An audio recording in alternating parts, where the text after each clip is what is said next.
थोडं मोठ्यानं बोलतोय कारण मलाच मागं ऐकू येत नव्हत्या बऱ्याच गोष्टी. तर माझी या ठिकाणी एक सूचना आहे की योगायोगाने एक चांगला चित्रपट आपल्या गावामध्ये आलाय. तर आपल्यापैकी जे सक्षम असतील लोक किंवा तुम्ही मंडळाचे इतर कार्यक्रम बाजूला ठेवून लहान मुलांना त्या सिनेमा बघायला घेऊन जावा तिथं. कारण आजकाल अशी परिस्थिती की कुणी वाचायला तयार नाहीये, पुस्तकं आहेत आपल्याकडे पण कुणी वाचत नाहीये.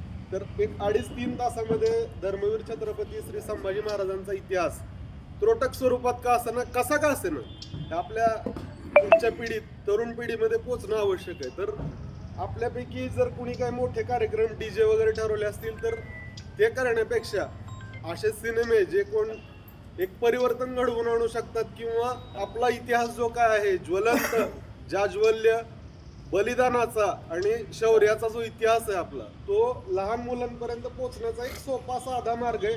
आपल्याकडे थिएटर पण उपलब्ध आहे आणि सर्वांनी यासाठी प्रयत्न करावे. आपल्या मंडळाला सांगावं की बाबा ह्या गोष्टी बाजूला ठेवून आपण हा चित्रपट लहान मुलांना म्हणजे कळत्या वयातले जे लेकरं आहेत त्यांना हा चित्रपट दाखवता आला तर कृपया सर्वांनी ह्या गोष्टीचा गांभीर्याने विचार करून लोकांना तयार करा. तुम्ही जे आर्थिकदृष्ट्या सक्षम आहेत त्यांना एका शो साठी तयार करा की बाबा ह्या गोष्टी आपल्या लेकरांना कळणं गरजेचं आहे.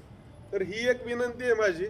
आणि दुसरी एक गोष्ट आहे की प्रशासनाकडून काय अपेक्षित आहे हे विचारल्यामुळे मी सांगतोय की जसं बाबा म्हणाले की सर्वांना समान तुम्ही सगळे काय नियम कायदे जे काय गोष्टी आहेत सगळ्यांना समान लावा.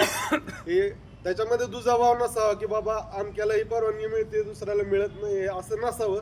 आणि पारंपरिक पद्धतीनं आपण छत्रपती श्री शिवाजी महाराजांची जयंतीचा उत्सव करूया की ज्याच्याकडे बघून लोकांना आनंद होईल. म्हणजे असं नको की आपण आतापर्यंत बघत आलोय, मी दरवेळेस या गोष्टी येऊन कळकळीनं इथं मांडतो बोलतो कारण ह्या सगळ्या चित्र नकोस झाले लोकांना की दारू पिऊन डीजे लावून डीजे वरती काही विचित्र गाणी लावायचे, नाचायचं. आपल्याच माता भगिनी त्या रस्त्यानं जात असतात त्यांना बघू वाटत नाही असं चित्र आपण त्यांच्या पुढे निर्माण करतो. हे नक्कीच छत्रपती श्री शिवाजी महाराजांना किंवा कुठल्याही महापुरुषांना हे अपेक्षित कार्य नाही. तर हे कुठंतरी चित्र बदलण्याचं काम आपण सगळेजण करूया. तर मग तुम्ही म्हणाल किंवा तुम्ही काय केलं तर 11 वर्ष झाले अथक प्रयत्न करून हिंदू गर्जनाच्या माध्यमातून आपण मुलींना आणि महिलांना सुद्धा मिरवणुकीमध्ये सहभागी करून अतिशय शिस्तबद्ध आणि सुंदर अशी मिरवणूक कशी असावी असा एक आदर्श प्रस्थापित करण्याचं काम सुद्धा सगळ्या समाजातल्या चांगल्या लोकांच्या सहकार्याने